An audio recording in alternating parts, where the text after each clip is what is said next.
Assalamualaikum warahmatullahi wabarakatuh. Saya Dika, jurnalis dari Warta Kota Tribun News Kompas Gramedia Group.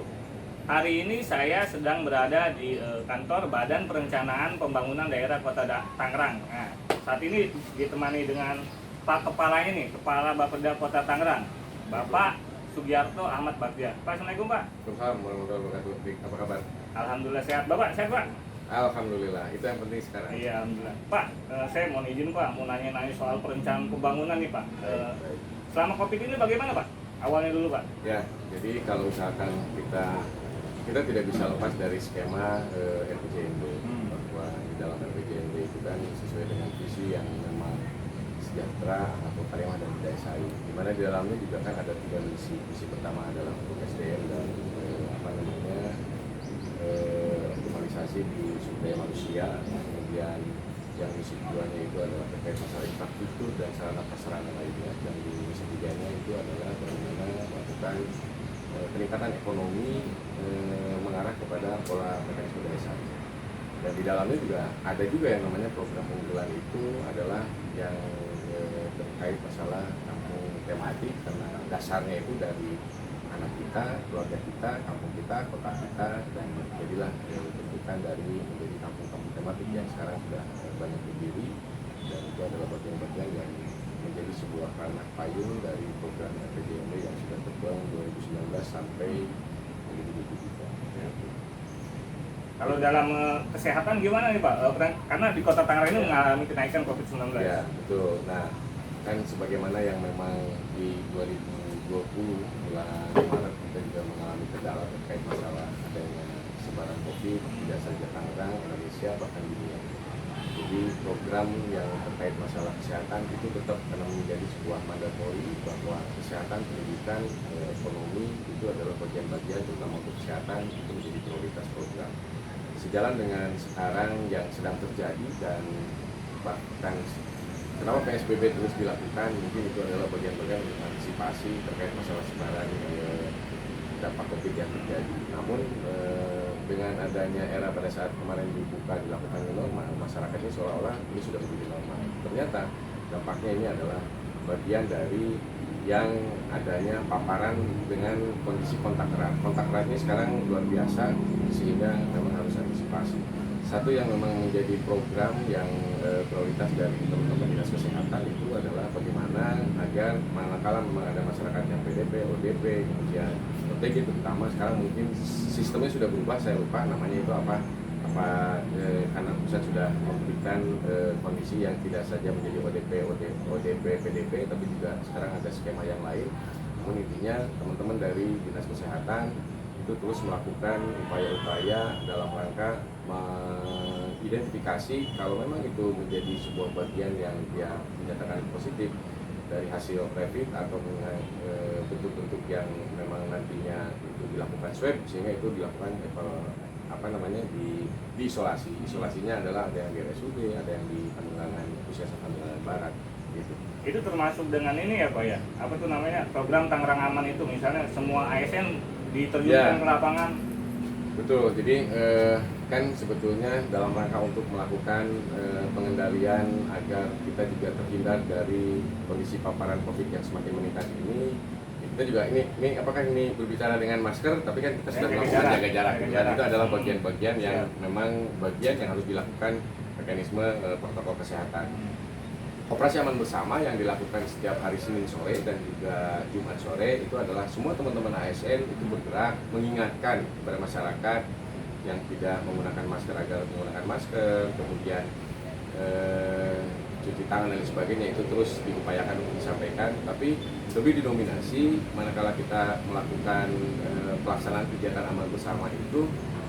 Kalau dia tidak menggunakan masker, ya itu akan kena sanksi. Tapi sanksi sosial, membersihkan lingkungan, membersihkan, menyapu. Belum ada denda ya? Belum. Karena kalau misalkan melakukan terkait pelaksanaan untuk sanksi denda atau administrasi, itu kan harus benar-benar dioptimalkan mekanisme pengaturannya seperti apa, dengan skema bank mana yang harus bisa melakukan denda itu agar bisa masuk ke dalam rekening bank yang bersangkutan, mungkin yang selama ini apakah BJB, karena memang kita berintegrasi dengan BJB. Tapi kan manakala memang melakukan operasi bersama, orangnya kan harus di situ, sehingga itu langsung dendanya masuk. Kita belum melakukan itu, kita hanya memberikan, mengingatkan melalui mekanisme sanksi-sanksi sosial saja. Oke, tadi yang utama soal kesehatan, aku mau nanya soal pendidikan. Apa nih program yang ditawarkan oleh Bapak Dhani?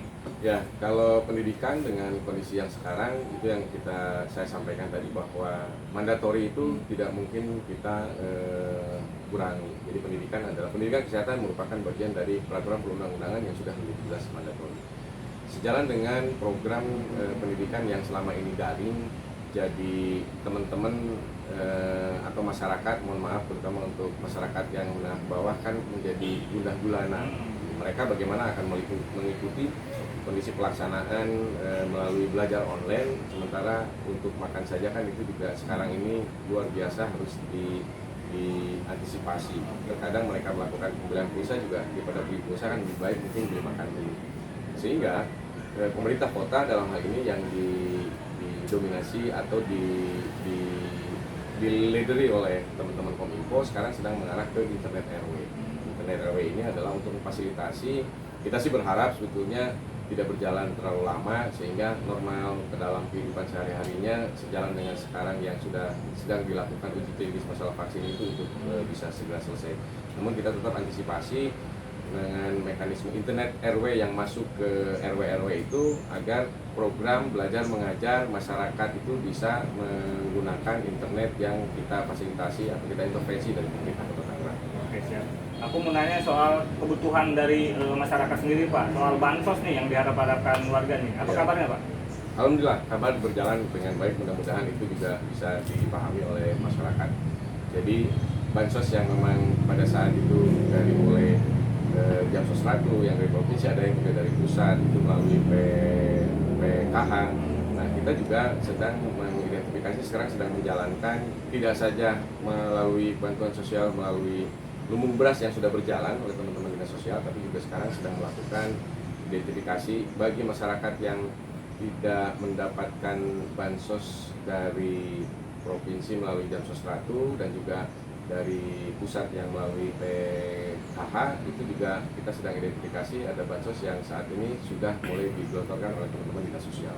Datanya 28.000 itu, Pak ya? Ya, yang 2.800. 2.800. Karena detailnya ya? mungkin teman-teman dinas sosial yang lebih tahu apakah memang itu sudah terpenuhi atau tidak. Karena itu juga mereka yang tidak masuk berdasarkan data yang dari 212.000 sekian itu yang masuk dari kepada data pada beberapa bulan yang lalu, kemudian dievaluasi oleh teman-teman ASN juga dalam hal ini itu hanya sekitar 182.000 sekian. 182.000 sekian itu yang berdasarkan hasil validasi. Tapi juga mungkin karena dasar datanya itu berdasarkan NIK, ada juga yang memang belum mendapatkan bantuan. Inilah yang mereka bisa pada saat itu masuk di input di Tangerang Live. Tangerang Live itu yang nanti menghasilkan berapa sebetulnya yang belum terakomodir atau tercover oleh bantuan sosial yang dari pemerintah pusat dan provinsi. Nah, pemerintah daerah ini melakukan melalui mekanisme yang dievaluasi dan validasi kembali dan sekarang sudah mulai turun. Oke. Pak, kalau ini kan udah PSBB udah berjilid-jilid tuh. Mobilitas warga juga kan udah mulai lagi lah aktivitas segala macamnya. Nah, kalau transportasi gimana? Kan Kota Tangerang jadi penyangga ibu kota sendiri, ya. KRL, bis atau yang lain.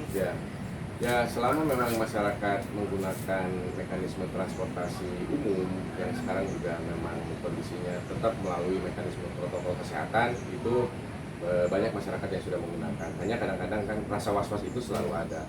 Jadi mungkin kita harus melakukannya dari diri sendiri agar mawas diri, tetap jaga kesehatan dengan menggunakan masker. Tapi mohon maaf sekali lagi nih teman-teman, karena tadi secara ketentuan ini masker nggak apa-apa, yang penting jaga jarak gitu kan, karena ya sudah kita lakukan. Udah ada janjian gitu ya, udah janjian. Tapi intinya jangan lupa juga ya menggunakan masker, ya mencuci tangan, dan kondisinya tetap harus selalu waspada dengan kondisi jaga jarak. Ada alternatif lain Pak, transportasi gitu Pak, untuk misalnya mencegah ada itu penyebaran virus? Ya, dalam rangka untuk perlakuan penyebaran virus yang terjadi sekarang di contoh salah satu aja di kereta api. Nah, itu kan pada saat akan masuk di stasiun mereka dilakukan termogan, kemudian juga diwajibkan kalau tidak ada yang membawa hand sanitizer, ada hand sanitizer yang disediakan. Kalau memang hand sanitizernya dia tidak berkenan, merasa bahwa ini kurang efektif, ada tempat untuk mencuci tangan yang disiapkan oleh stasiun. Dan sekarang itu juga memang dilakukan. Masih dilakukan juga ya? Ya, betul. Misalnya ada inovasi nggak? Misalnya ada transportasi air yang pernah diwacanakan oleh Bapeda sendiri, itu bagaimana Pak? Jadi transportasi air itu kan memang masuk di dalam frame di program RPJMD, dan itu juga menjadi bagian dari program infrastruktur sarana prasarana pendukung.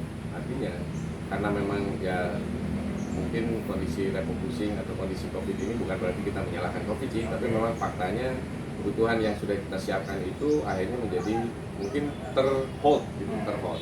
Dialihkan itu. Ya, karena memang kita fokusnya dulu bagaimana menyelesaikan urusan agar pengembangan dari COVID ini kita antisipasi secepat mungkin bisa teratasi. Namun faktanya kan tetap kita selalu menghimbau kepada masyarakat bahwa tetap jaga kesehatan dengan menggunakan masker itu yang minimal.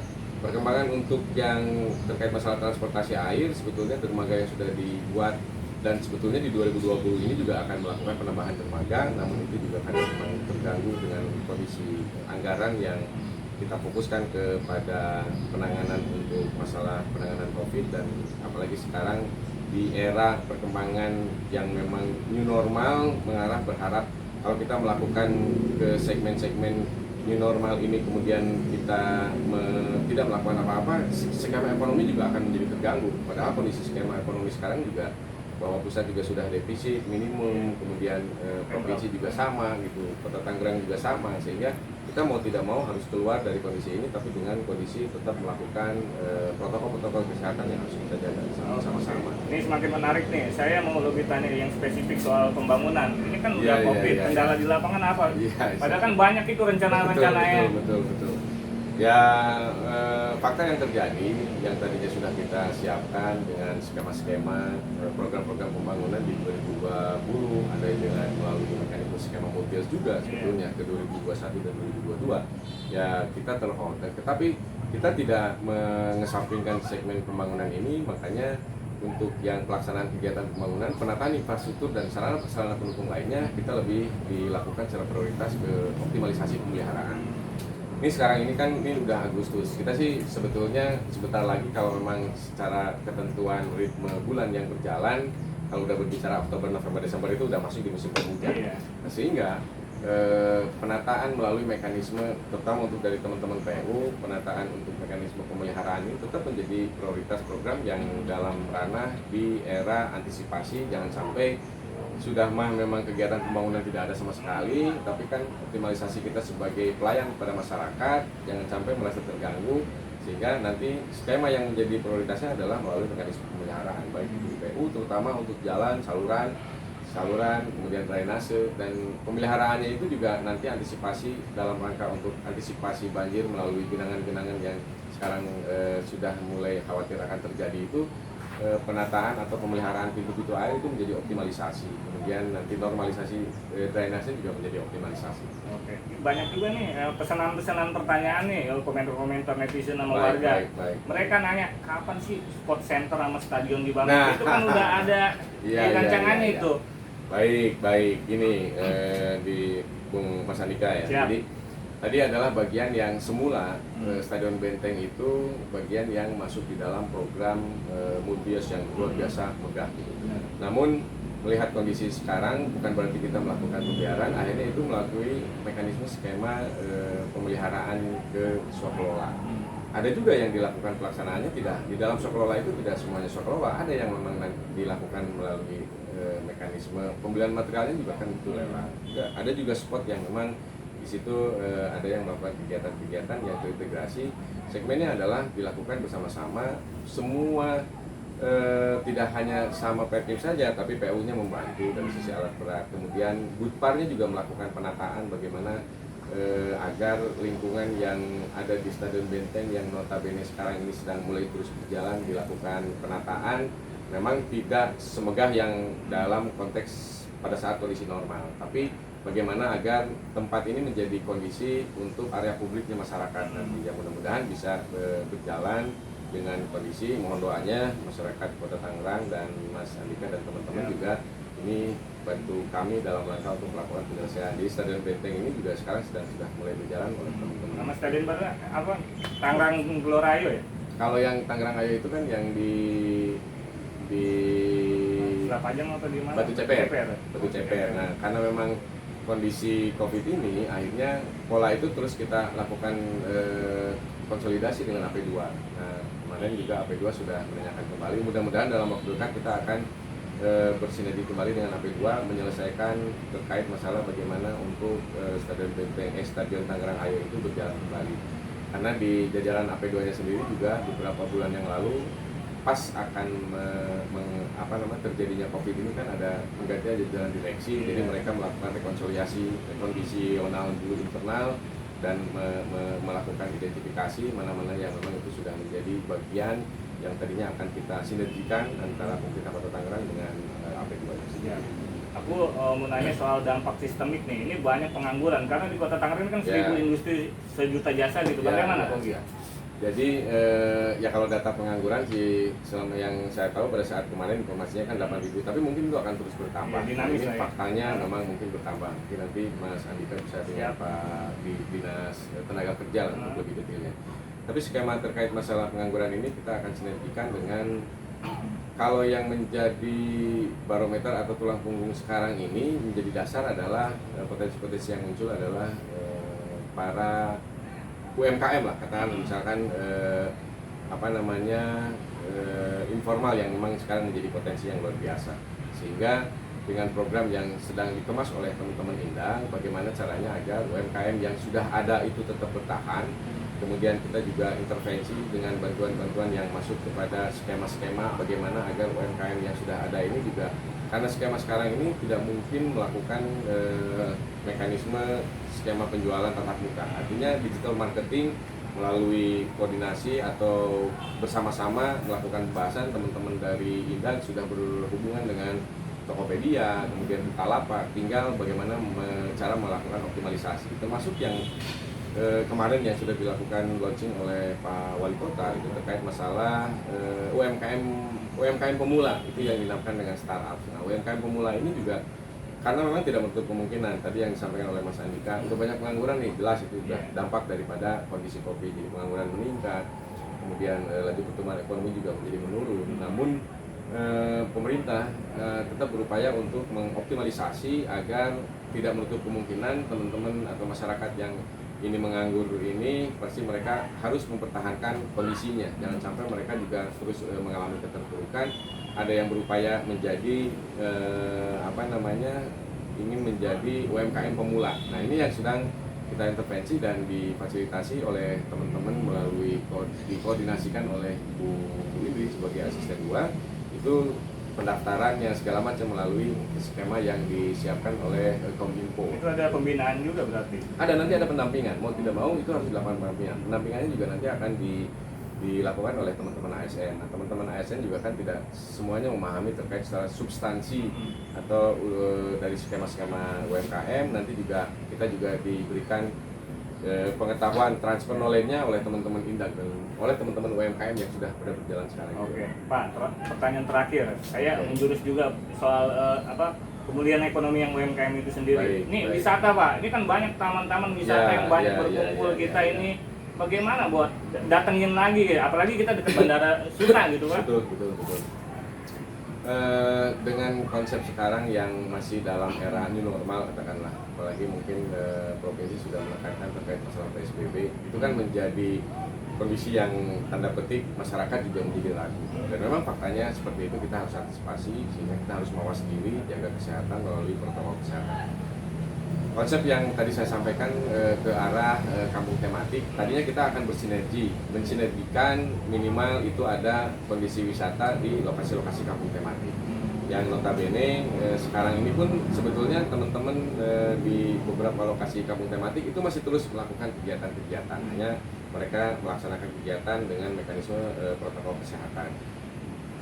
Yang biasanya kita berlomba-lomba, ada yang namanya bis wisata kan, yang bis wisata di Kota Tangerang itu kan biasanya setiap hari tuh, setiap sore berjalan, apalagi Jumat, Sabtu, Minggu. Nah, sekarang itu kan terhenti karena memang lokasi-lokasi wisatanya juga, atau ada yang seperti yang di Kampung Bekelir, kemudian ada yang di Taman Gajah, kemudian ada yang di Tang City itu kan semua di close gitu karena kita Integrasi itu kalau muter-muter. ya betul termasuk Bus Jawara tuh. ya dengan melalui mekanisme menggunakan bus Jawara. Nah ini kita sedang mencoba kembali tapi juga mengidentifikasi agar wisata ini bisa berjalan harus melalui mekanisme protokol kesehatan. Namun itu juga menjadi kekhawatiran dengan dampak yang sekarang terjadi. Klaster baru ini. Jadi kita ingin melihat perkembangannya seperti apa. Mudah-mudahan sih itu yang saya sampaikan tadi di awal ke Mas Andika. Ya dengan adanya vaksin Sinovac apa ya namanya itu ya, vaksin itu segera bisa hasil uji klinisnya segera terselesaikan sehingga penyelesaian kita berharap secara keseluruhan menjadi normal kembali. Namun kita dengan teman-teman yang ada di kampung-kampung Damati, ada yang dari KWT, kita intervensi terkait masalah program ketahanan pangan sekarang.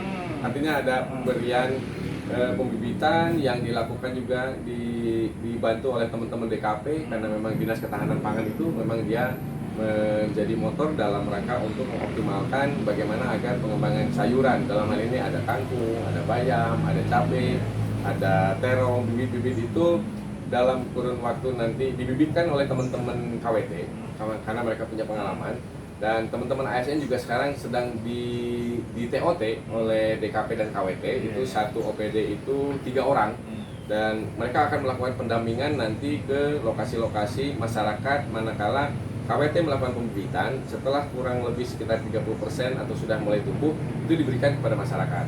Nah jangan sampai nanti masyarakat juga orientasinya kan bukan berarti hasil yang sudah jadi, tapi bagaimana melakukan perubahan menjadi pemberdayaan. Nanti yang dari baik itu bibit sayur yang sudah akan menjadi sayur itu sebagai bahan pangan untuk ketahanan pangan. Kemudian ikannya juga akan kita siapkan. Enggak komersial untuk dijual, Pak? Sebetulnya orientasinya lebih ke ketahanan pangan. Gitu. Lebih ke ketahanan pangan. Kita melihat dengan kondisi keterpurukan kondisi ekonomi yang masyarakat kita alami ini, jangan sampai dia sudah memiliki atau mungkin kekhawatiran ada uang, tapi jangan sampai uang yang ada itu malah dibelikan makanan. Kalau berasnya sudah dikasih, misalkan kemudian untuk lauknya dia membeli. Jadi kita sebetulnya memberikan itu untuk kehidupan masyarakat dalam rangka untuk ketahanan pangan, tapi juga men-trigger atau mengoptimalisasi ke pemberdayaan masyarakatnya. Nanti didampingin oleh teman-teman ASN yang sekarang sedang dilakukan diklat. Padahal kota Tangerang itu kota metropolitan, Iya, bagus. iya. Oke, Iya. terima kasih banyak waktunya Pak Budi ya. Sama-sama Mas Andika. Assalamualaikum warahmatullahi wabarakatuh. Jangan lupa subscribe ya.